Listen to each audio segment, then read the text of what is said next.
Hey everyone, welcome to Singularity Computers Client Build 22 Part 2. As you can see, I'm getting straight back into it where we left off with the preparation for the custom paint.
The custom paint is now complete and most of the new components have arrived, so I'm about to start the assembly of the build.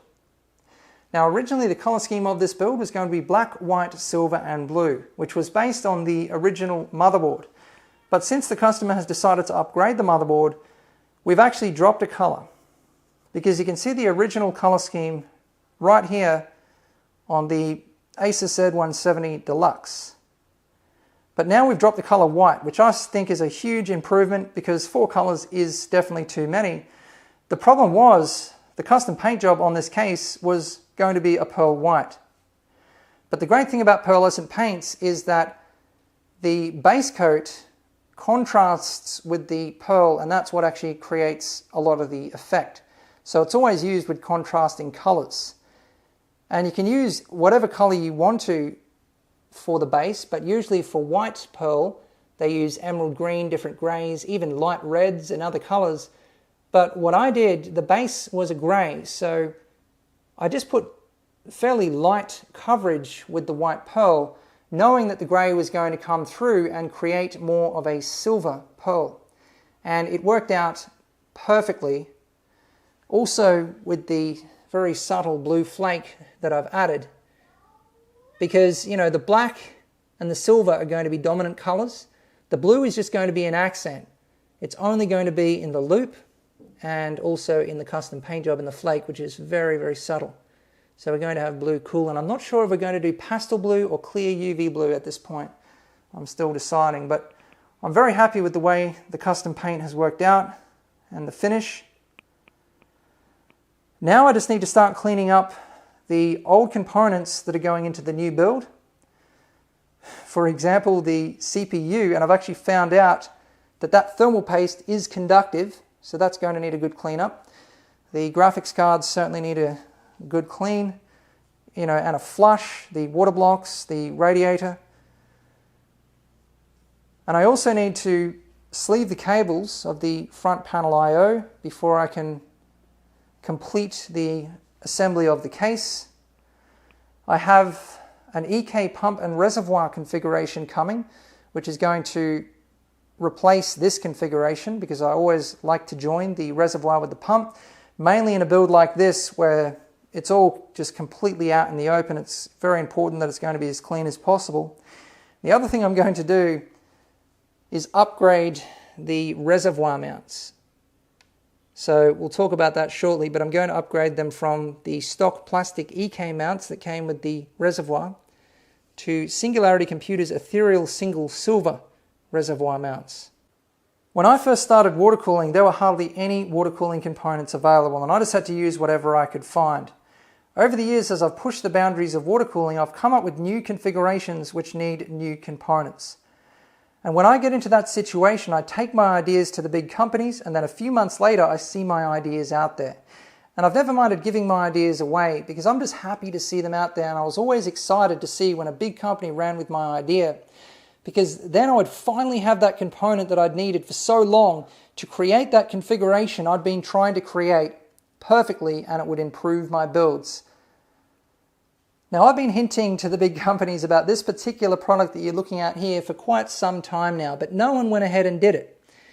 So I just kind of got frustrated and went ahead and did it myself because I was tired of using the only thing that's available, which are these plastic mounts. There's a few different brands, but they're all basically the same. And in an enthusiast build, it's just not enough. It's certainly not enough for me. Always the mounts would take away from my builds. I just really wanted something more. So I went ahead and did it myself, and I started grassroots. I started building these things, carving them by hand in my garage. It would take me 8 hours to build a single mount. So every time I'd get an order, I'd be kind of dreading it because, it would take so much time and I'd lose so much. But that's how badly I wanted them out there. And finally, I found a way of mass producing them. And now I have a product that I am incredibly proud of. And finally, I'm able to create the configuration I've been trying to create properly for 5 years, mounting a pump and reservoir config or a reservoir to a radiator.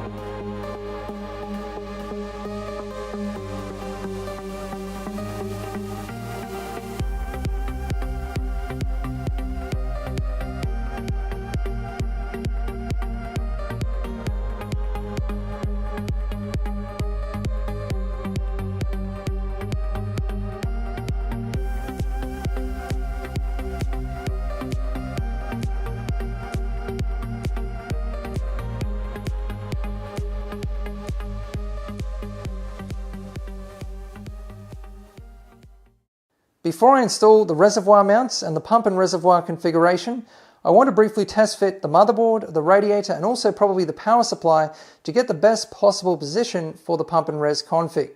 So the upgrade motherboard is the MSI Z170A X-Power Gaming Titanium Edition.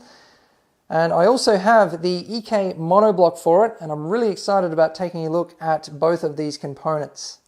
I'm really glad a lot more of my customers are choosing MSI motherboards now, and I can definitely tell why they are doing it. Mainly since the MSI Godlike and now the Carbon Edition, a lot more people are choosing them. And MSI just has some great looking motherboards now. I really like what they're doing with their boards.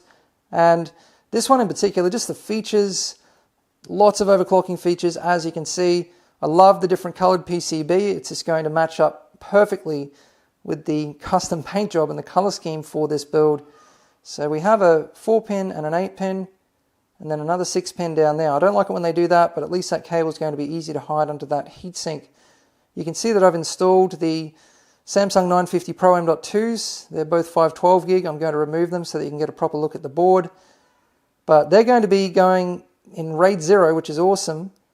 You can see we have the stainless steel covers on the main two PCIe slots, and with the EK monoblock, this motherboard is going to look just amazing, and the performance is excellent with these monoblocks. I've had the opportunity to do a fair bit of testing with them, and it is just great.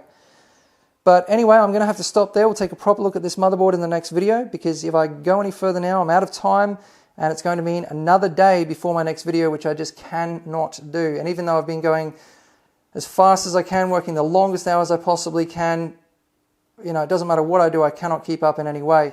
Thanks for watching, and remember that none of this would be possible without our patrons.